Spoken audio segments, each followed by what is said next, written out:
मुंडक्यांची कुजबुज, वेदनांचे अलगुज, नवा छंद नवा ध्यास, शोधी नवे आकाश, राखेतून मीच नवा घेतला आकार, उजळून जाई पुन्हा अवघाची हा संसार,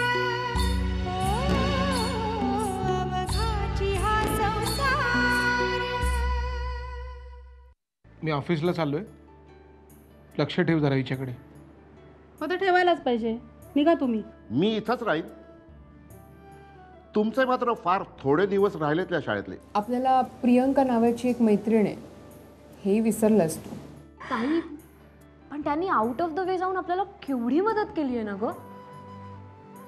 अन्नदान हे श्रेष्ठच आहे, पण त्याहूनही विद्यादान हे जास्त श्रेष्ठ आहे. उमा, यापुढेही तुझ्या अशाच वागण्याची गरज आहे. म्हणजे एरवी नेहाच्या हातून काही चूक झाली तर भाऊजी रागावू नयेत म्हणून तिला सांभाळून समजून घेतेस ना, तसंच आत्ताही सांभाळून घ्यायला हवंय. रागावून तिच्यावर हात उगारण्याऐवजी तिच्या पाठीवरून मायेनं हात फिरव. तिची चूक सहज लक्षात येईल तिच्या.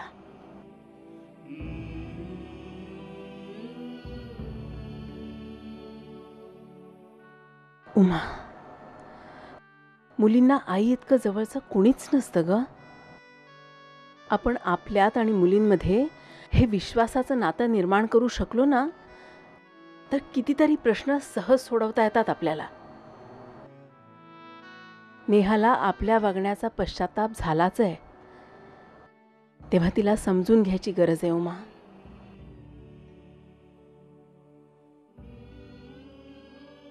मुलींची मनं खूप नाजूक असतात ग. आपण त्यांना आधार द्यायला हवा, बळ द्यायला हवं, हो ना?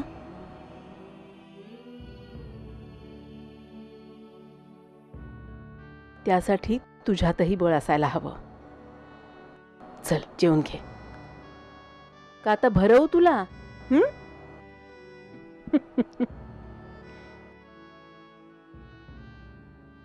सुधाताई, अशा वेळेला मला तुमच्या सगळ्यांचा खूप आधार वाटतो ग.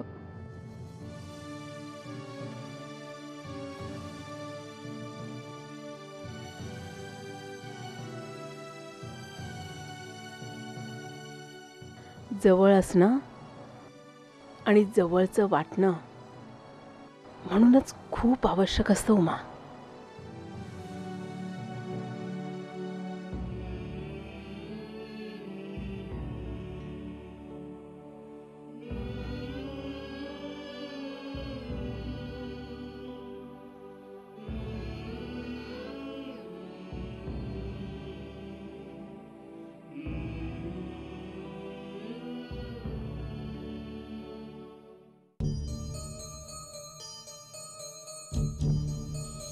मारा मारा मला, पण माझा निर्णय बदलणार नाही. मला ध्रुवशी लग्न करायचंय. तुझ्यासारख्या मूर्ख मुली जगात आहेत ना, म्हणून त्या तसल्या मुलांचं फावतं. त्याच्या वरवरच्या हिरोगिरीवर भाळली असतो, दुसरं काही नाहीये त्या मुलामध्ये. तो तुझ्याशी लग्न विग्न करणार नाहीये, खोटी स्वप्न दाखवतोय तुला तो. ते दागिने आणि पैसे आणलेस ना तू? हो. दे ना. मस्त आहे रे. किती तोळ्याचं आहे? ते तोळे बिळे आपल्याला काही समजत नाही ग. 10,000चा असेल पण.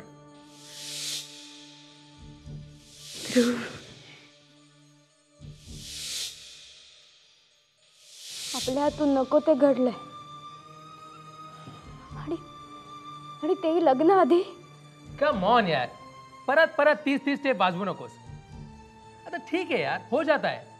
मस्त खायचं प्यायचं एन्जॉय करायचं. ते राहिलं बाजूला. चूक झाली आहे, चूक झाली. आणि हे बघ, तुझ्यासाठी नको ते घडलं असेल, पण माझ्यासाठी हवं तेच घडलंय. ध्रुव, किती भोळी आहेस ग तू. किती भोळी आहेस. अजूनही तुझा विश्वास बसत नाहीये. अगं तुला वाटलंच कसं की मी तुझ्या प्रेमात पडेन म्हणून. बघ काय आपल्या दोघांचे फोटो, हा छान छान फोटो टाकू का? हा तुझ्या बाबांना, तुझ्या आईला, तुझ्या सावरी ताईला. मला काळजी वाटते का तुझी? अगं आपण तिघी एकत्र वाढलो, हसलो, खेळलो, रडलो, हे सगळं विसरलीस तू? दुसऱ्याला दुःख देणं खूप सोपं असतं, सुख देणं तितकंच कठीण. आणि आपण मुली या घरातून जाताना सगळं घेऊनच जात असतो ग. देत असतो त्या फक्त आठवणी.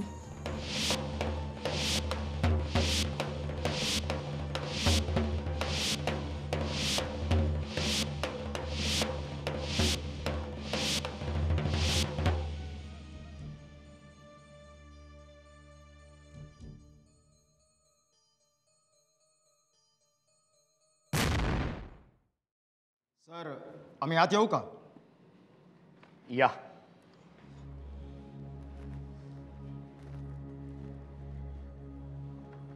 आपण? आम्ही पालक आहोत. या बसा. आम्ही इथे बसायला आलो नाही, जा विचारायला आलोय. कसला? तुम्ही म्हणे त्या गायधनी सरांना पुन्हा शाळेत घेतलंय? तो माणूस किती नीच आहे ना, ह्याची कल्पना आम्हाला आमच्या मुलींनी दिली सर. हे बघा, तो माणूस जर इथे शिकवणार असेल ना, तर आम्ही आमच्या मुलींना शाळेत पाठवणार नाही. अहो, कुठल्या भरोशावर पाठवणार तुम्ही मुलींना? हो सर, उद्या काही कमी जास्त झालं तर शाळा भरून देणार आहे का? हो, मुलीच्या आयुष्याचा प्रश्न आहे. हे बघा, नियमाप्रमाणे आम्हाला त्यांना काढता येणार नाही. आमचंही नाईलाज आहे. हे बघा सर, तुमच्या नियमाशी आम्हाला काही घेणं देणं नाहीये. तुम्ही त्यांना शाळेतून काढून टाका बस. हो, हे माझ्या किंवा मोहिते गुरुजींच्या हातात नाही. ते आम्हाला काही माहीत नाहीये. आणि तुम्ही जर आमचं ऐकत नसाल तर आम्ही निदर्शने करू, गोंधळ घालू. एक मिनिट.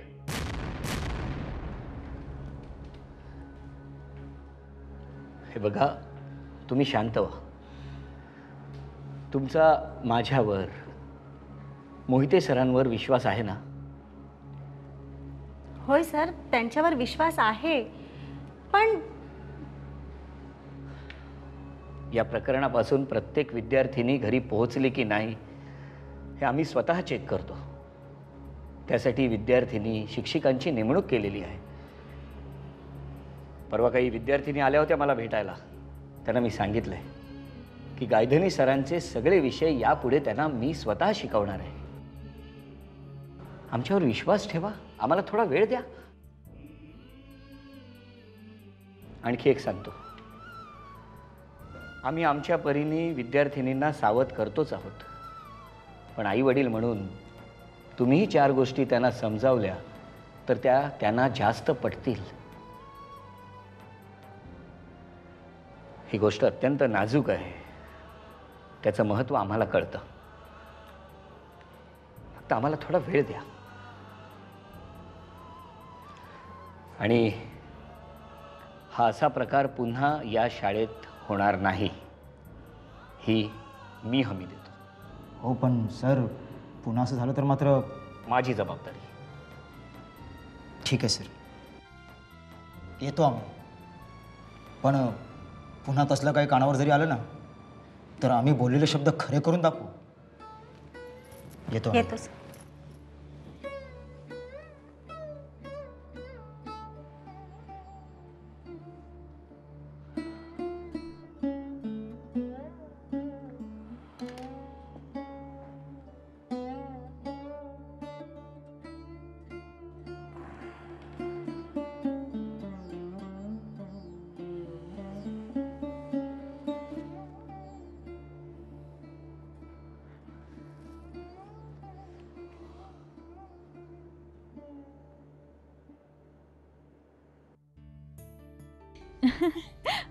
अगं, हनीमूनचे हे 10 दिवस कसे कापरासारखे उडाले ना, कळलंच नाही. चित्रा, असं नवीन माणसाबरोबर जायचं, राहायचं, तुला विचित्र नाही वाटलं? नाही ग, उलट आमचं पहिल्या दिवसापासूनच खूप छान जमलं. तुला सांगू सावरी, प्रवीण मला इतका जपत होता, माझे इतके लाड करत होता ना, आणि ना सारखा हसवायचा. बाहेर कुठे फिरायला गेलो ना की काही ना काही विकत घेऊन द्यायचा. मग काय, मला तक्रार करायला जागाच नव्हती ना. आणि ना सारखी माझ्या दिसण्याची स्तुती करायचा. तुला माहितीये, गेल्या 10 दिवसात पहिल्यांदा मला हा शोध लागला की कुणीतरी आपल्यावर इतकं प्रेम करावं, असं आपल्यातही काहीतरी आहे. चित्रा, मला खरंच नेहमी नवल वाटतं ग. आपण आपल्या आपल्या नव्या जोडीदाराबरोबर किती सहजपणे मिसळून जातो. त्याचा स्वभाव, त्याच्या आवडीनिवडी, त्याचे नातेवाईक, हे सगळं आपण किती किती सहजपणे स्वीकारतो ना. मला वाटतं हे सगळं आपल्यामध्ये उपजतच असतं. खरंय तुझं. अगं लग्नाची धुंदी ही जाणीवच इतकी मोहरून टाकणारी आहे ना की आपोआप सगळं सोपं होऊन जातं. ते प्रेम, ते कौतुक खूप हवं हवंसं वाटतं. तुझं म्हणणं खरं आहे सावरी. अगं ज्या माणसाला मी ओळखतही नव्हते ना, त्याच माणसाच्या हातात हात घालून गेले 10 दिवस मी इथे तिथे भटकतीये. पण मनात जराही किलमिश नव्हतं की या माणसाचा खरंच स्वभाव असाच आहे ना, हा पुढे असाच वागेल ना, की ह्याच्या मनात दुसरंच काहीतरी आहे. हा विश्वास माझ्यात कुठून आला मला माहित नाही. पण मला फक्त एवढंच माहिती आहे की गेले 10 दिवस सतत बरोबर राहिल्याने हा 7-8 तासांचा विरहही नकोसा वाटायला लागलाय. घरी जायची नुसती हुरहुर लागलीये मनाला. सावरी, ऐकतेस ना? हा, हो. अगं कसला विचार करतेयस? काही नाही, तू हसशील. अगं बोल ना. चित्रा, तुला जसं तुझ्या नवऱ्याकडून भरभरून प्रेम आणि कौतुक मिळालं तसं मला मिळेल का ग?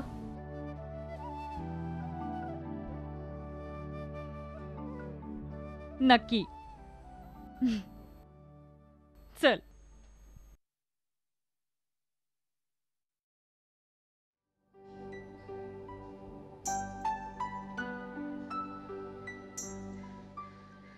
हर्ष,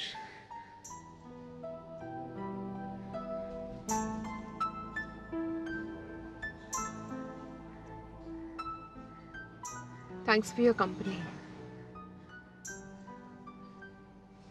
हल्ली माझ्या वाट्यालाच येत नाहीस तू. मी सहसा कोणाच्या वाटेला जात नाही आणि वाट्याला येतही नाही.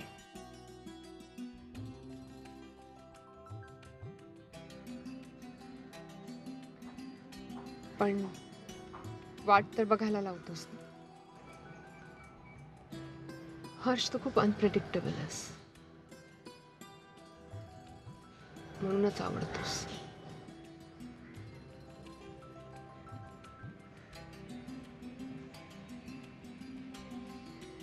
समोरची व्यक्ती कशी वागणार आहे याचा अंदाज जर आधीच आला तर मग मजा कसली.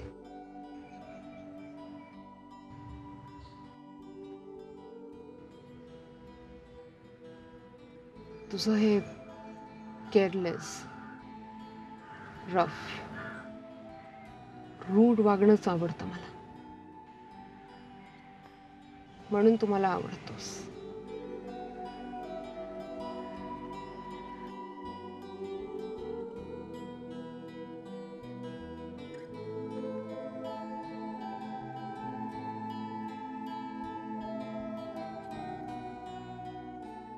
एरवी माझ्या मागे पुढे फिरणारे खूप आहेत.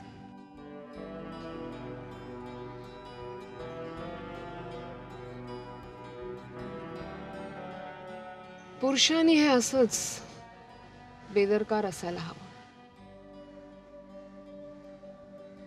काहीसं निर्दयी सुद्धा.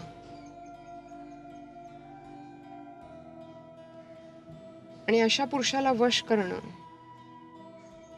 हेच खरं चॅलेंज असतं.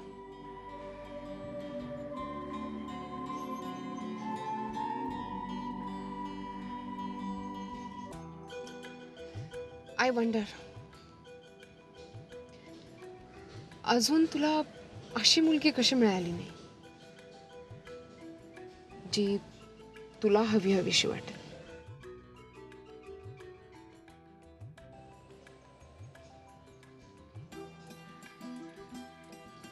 कधी कधी जे आपल्याला हवंसं वाटतं, जे आपण शोधत असतो ते आपल्या आसपासच असतं.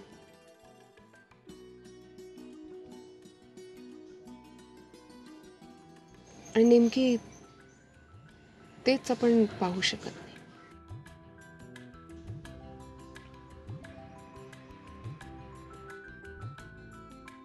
मी फक्त तेच पाहतो जे पाहायला मला आवडतं,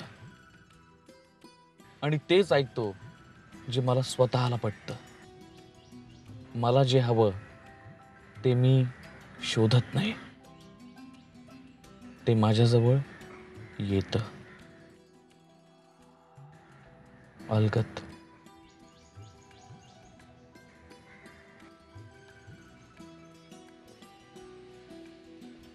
माझ्या मुठीत.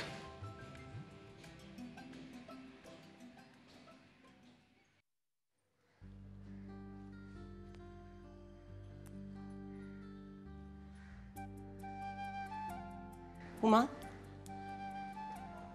हल्ली कुठे बाहेर जात येत नाहीस का? नाही ग, ते नेहाचं प्रकरण झाल्यापासून ना कुठे बाहेर जायची इच्छाच नाही आहे माझी. बरं तर बरं अजून कोणाला कळलेलं नाही. हो ना.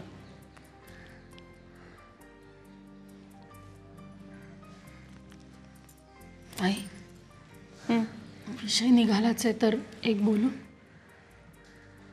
बोल ना.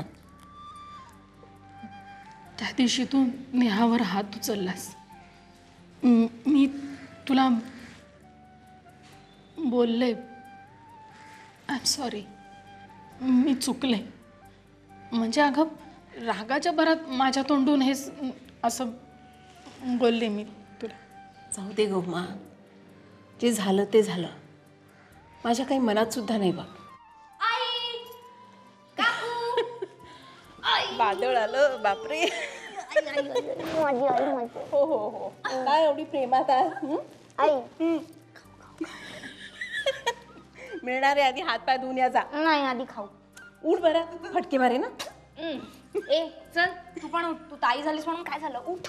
तुला पण हातपाय धुवायला पाहिजेत. उठ आत्ताच. उठ. ही बघ ही बघ ही बघ, ही दमले दमले म्हणते. चल लवकर, तू आधी जा. उमा, ज्या दोघींसाठी चहा आणि खाणं आणते, तू पण घेशील ना? नाही नको मला. असं काय, घे थोडंसं. आले बस.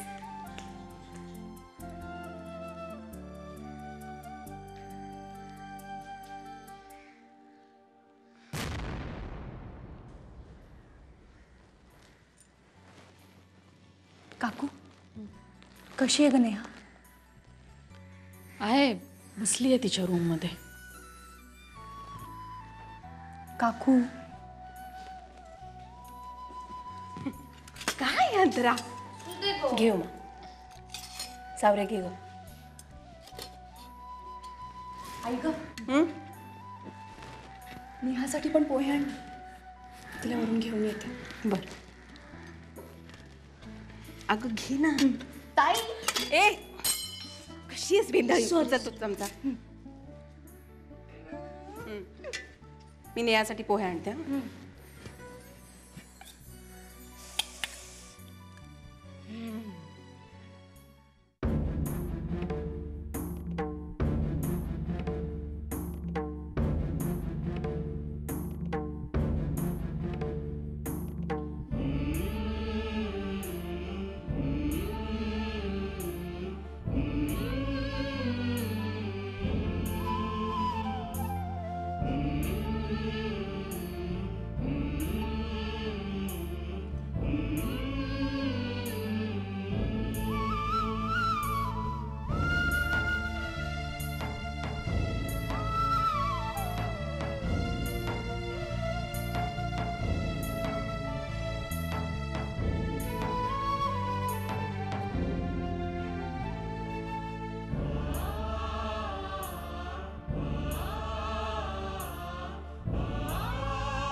Thank you.